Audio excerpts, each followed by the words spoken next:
Ой, закройте дверь. И уберите отсюда маленьких детей. А руки положите так, чтобы я их видел. Ну же! Сегодня я расскажу вам о радостном и приятном занятии, таком карманном счастье для каждого человека. О способе доставить себе удовольствие. И где угодно. И когда Угодно, кстати. При этом требуется лишь одно подручное средство. Вы заинтригованы? Прекрасно. Неизвестно, кому принадлежит патент на это занятие. Но авторское право на название закреплено за неким библейским Ананом. Второй сын Иуды, который, согласно традиции, должен взять в жены вдову старшего брата и оплодотворить ее. Но малый ушлый и уклоняется от своих обязанностей, изливая семя, правильно, на землю. Ошибочно понимают, что он самоудовлетворялся. На самом деле он просто не кончал в Тамару. Понимаете, зачем? Им и так было хорошо. За это, кстати, пришлось заплатить жизнью. Говорят, что 98% мужчин занимаются онанизмом, а 2% просто в этом не признаются. Но вы понимаете, почему. Но на самом деле, правда, куда серьезнее. Не только мужчины, но вообще все половозрелые люди, чаще или реже, но занимаются мастурбацией. Да-да, это статистика.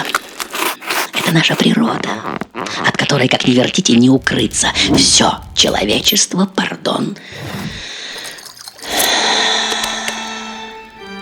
Правда, это немного меняет представление о нашем серьезном мире. И все эти мрачные люди вокруг, и Дума, и президент.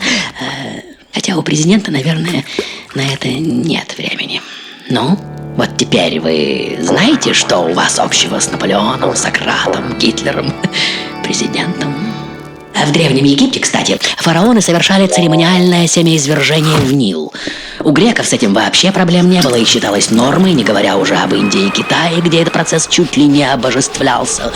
В просвещенной Европе 18 века были популярны брошюры, рассказывающие, что онанизм приводит к слепоте, эпилепсии, росту волос на ладонях, гонореи, потере умственных способностей, но при этом, даю голову на отсечение, мастурбировали все, у кого были руки. Нет, были, конечно, отщепенцы, вроде Канта, которые считали онанизм грехом более страшным, чем самоубийство. Но мы-то с вами в наше время прекрасно понимаем, что к чему. Или я не прав? Сегодня одни говорят, что частая мастурбация позволяет предотвратить развитие рака предстательной железы. Другие находят зависимость между этим актом со смертностью от коронарной болезни сердца. Третьи говорят, что активно онанирующие меньше страдают перепадом кровяного давления. Четвертые, что рукоблудие ослабляет потенцию. Пятые, что способствует удалению из половых путей старой спермы с низкой подвижностью. И пока же развиваются эти споры и баталии, мир увлеченно что делает? Правильно. Дрочит. А где сейчас ваши руки, кстати?